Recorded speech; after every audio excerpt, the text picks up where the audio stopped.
السلام علیکم دوستو، میرا نام ہے اسیب شفقت اور آپ دیکھ رہے ہیں ہنسی ٹی وی۔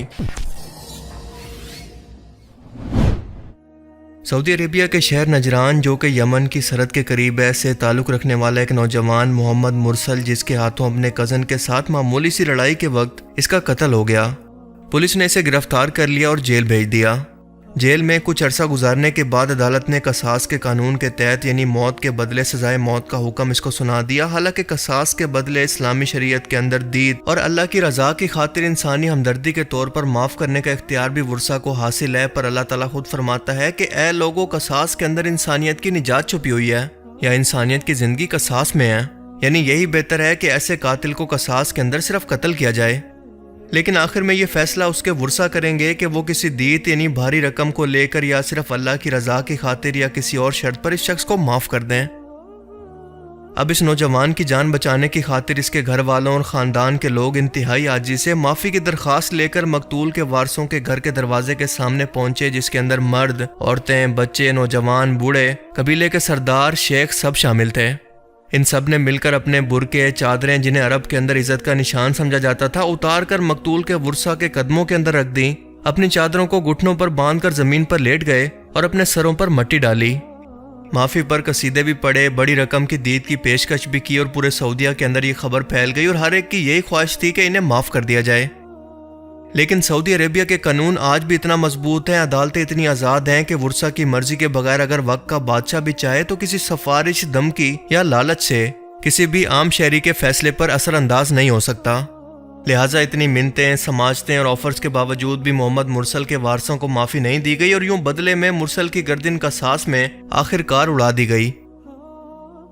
اب بہت سے لوگوں کو یہ سن کر لگتا ہوگا کہ شاید یہ غلط ہوا، اتنی منتیں، سماجتیں اور معافیاں مانگنے کے بعد ان لوگوں کو معافی دے دینی چاہیے تھی کیونکہ یہ قتل سوچ سمجھ کر نہیں کیا گیا۔ پر آپ لوگ یہ کیوں بھول جاتے ہیں کہ ایک خاندان نے اپنا بیٹا، بھائی اور اپنا وارث کھو دیا ہے جو کہ اب کبھی واپس نہیں آ سکتا؟ خود کو ذرا اس باپ کی جگہ رکھ کر سوچیں کہ کیا آپ بھی ایسا کرتے؟ اچھی بات یہ ہے کہ سعودی عربیہ کے اندر ایسے واقعات کے بعد اس خبر کو تالا لگا دیا جاتا ہے، کوئی بھی شخص اس فیصلے پر اپنی کوئی رائے یا خبر نہیں دے سکتا، کیونکہ یہ شرعی قانون اور اس شخص کا اختیار تھا کہ چاہے تو وہ دیت لے کر معاف کر دے، کوئی شرط رکھ دے یا قصاص لے۔ سو ہمیں بھی اس معاملے پر اپنی رائے دینے کا کوئی اختیار نہیں۔ آج ہم سعودی عربیہ کے اندر ہونے والی جدت پر جتنا مرضی تنقید کریں، پر یہ سچ ہے کہ آج بھی سعودی عربیہ کے اندر وہی اسلامی قانون نافذ ہے جو کہ اللہ کے رسول کے دور میں اس وقت میں موجود تھا۔ سعودی عربیہ کے علاوہ آج بھی کوئی بھی مسلمان ملک اس کو بالکل اس طرح سے فالو نہیں کرتا جیسا کہ وہ اللہ کے رسول کے دور میں تھا، جس کے سامنے وقت کا بادشاہ اور ایک عام شہری بالکل برابر ہیں۔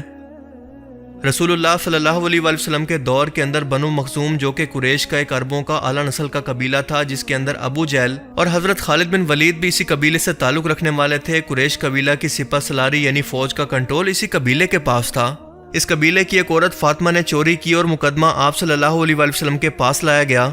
صحابہ کو ڈر تھا کہ کہیں یہ قبیلہ دشمنی پر نہ اتر آئے، لہٰذا وہ رسول اللہ صلی اللہ علیہ وآلہ وسلم کے منہ بولے بیٹے زید بن حارثہ کے بیٹے اسامہ بن زید کو سفارشی بنا کر آپ صلی اللہ علیہ وآلہ وسلم کے پاس بھیجتے ہیں، جنہیں آپ بہت زیادہ پیار کیا کرتے تھے۔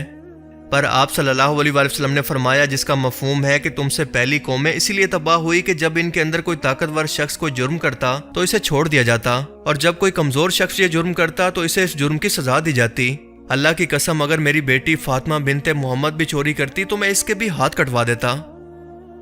ذرا غور کریں کہ اللہ کے رسول نے 1400 سال پہلے قوموں کی تباہی اور ان کے عروج و زوال کا معیار ہمیں بتا دیا تھا، اور وہ ہے انصاف۔ اور یہی وجہ ہے کہ آج کافر ملک بھی ترقی اور اخلاقیات کے اندر ہم سے کئی سو سال آگے نکل گئے ہیں، کیونکہ وہ انصاف کے معاملے میں ہم سے بہت آگے ہیں۔ سعودی عربیہ بھی دنیا کے ترقی یافتہ اور پرامن ملکوں کے اندر شامل ہے، اور وجہ صرف ایک ہے، انصاف، قانون کی حکمرانی، جس کے سامنے وقت کا بادشاہ بھی بے بس ہے، اور کوئی بھی شخص چاہ کر بھی کسی شخص کے ساتھ خاندانی دشمنی کے اندر بھی کوئی زیادتی نہیں کر سکتا۔ محمد مرسل کی سزا کے کچھ ہی دن کے بعد بالکل سیم اسی طرح کا ایک اور واقعہ دوبارہ پیش آیا۔ اس بچے عبداللہ بن ماجد التوسری سے جب ایک دوسرے قبیلے الطریف قبیلے کے ایک شخص کا قتل ہوا تو اس کی عمر اس وقت صرف 18 سال تھی۔ یہ بالکل چھوٹا سا بچہ لگتا تھا۔ اس نے بھی جب یہ قتل کیا تو جان بوجھ کر نہیں کیا، بلکہ یہ غلطی میں ہو گیا، پر قتل تو قتل ہے، اور اس کو بھی مقتول کے ورثہ معاف نہیں کر رہے۔ عدالت نے قصاص کے بدلے اس کا سر قلم کرنے کا حکم دے دیا ہے، سو وقت بہت ہی کم ہے اور اس کے والد نے اپنے پورے خاندان التوسری قبیلے کے تمام بڑے لوگوں کے ساتھ مقتول کے ورثہ کے دروازے پر کچھ اس طرح سے ڈیرا ڈال لیا ہے، جیسا کہ آپ ویڈیو میں دیکھ سکتے ہیں کہ یہ سب لوگ مل کر منتیں ترلے کر رہے ہیں، چیخو پکار کر رہے ہیں، دید کی آفر کر رہے ہیں کہ کاش ان کے بیٹے کو معافی مل جائے۔ سعودی کلچر کے اندر اگر کوئی شخص کسی کے دروازے پر آئے اور دروازہ بجانے پر بھی اگر کوئی شخص اپنے گھر کا دروازہ نہ کھولے تو یہ بہت ہی توہین آمیز اور انتہائی ذلت آمیز شمار کیا جاتا ہے، جس کا مطلب ہے کہ اس کے ورثہ کسی بھی صورت اس لڑکے کو معاف کرنے کے لیے تیار نہیں ہے۔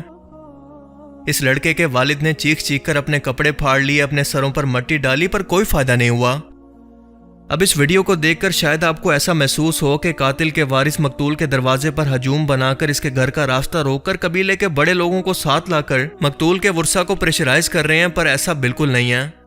یہ دراصل سعودی عربیہ کا کلچر ہے، کیونکہ یہ لوگ دکھ اور تکلیف کے وقت بالکل اسی طرح سے ماتم کیا کرتے ہیں، پر اس دوران کسی کو چاہ کر بھی کوئی تکلیف نہیں پہنچا سکتے، کیونکہ اس موقع پر پولیس بھی ان کے ساتھ موجود ہے اور کسی شخص کی کوئی مجال نہیں ہے کہ مقتول کے ورثہ میں سے بھی کوئی شخص اندر سے نکل کر باہر آئے، ان لوگوں کے ہجوم کے درمیان سے بھی گزر جائے، لیکن کوئی شخص اس کو ہاتھ بھی لگا سکے یا کوئی دھمکی دے سکے یا حتیٰ کہ سزائے موت کے بعد بھی اس کے خاندان کے ورثہ سے کوئی بدلہ لے سکیں، وہ تو چھوڑیں اس فیصلے پر کوئی تنقید بھی کر سکیں۔ یہ ہوتا ہے انصاف اور یہ ہے اسلام کی خوبصورتی، سب کے لیے برابری کا قانون۔ یہاں صرف منتیں سماجتیں چلتی ہیں، نہ کوئی دھمکیاں، نہ کوئی سفارشیں اور نہ کوئی بدماشیاں، کیونکہ قانون کا ڈنڈا سب کے لیے برابر ہے۔ لیکن دنیا کی کوئی بھی ریاست عدل و انصاف کے بغیر نہیں چل سکتی، کیونکہ آپ دنیا کے جتنے بھی پسماندہ ملکوں کی ان ڈیولپڈ نیشنز کی بات کریں تو ان کے اندر آپ کو ایک چیز ہمیشہ کامن ملے گی، وہ یہ کہ یہاں پر قانون کی حکمرانی نہیں ہے۔ غریب کے لیے الگ قانون اور طاقتور اور پیسے والے کے لیے الگ قانون۔ مدینہ کی ریاست کی سب سے اہم بنیادی انصاف تھی، جس پر چل کر اسلام پوری دنیا کے ہر ایک کونے کے اندر پہنچا۔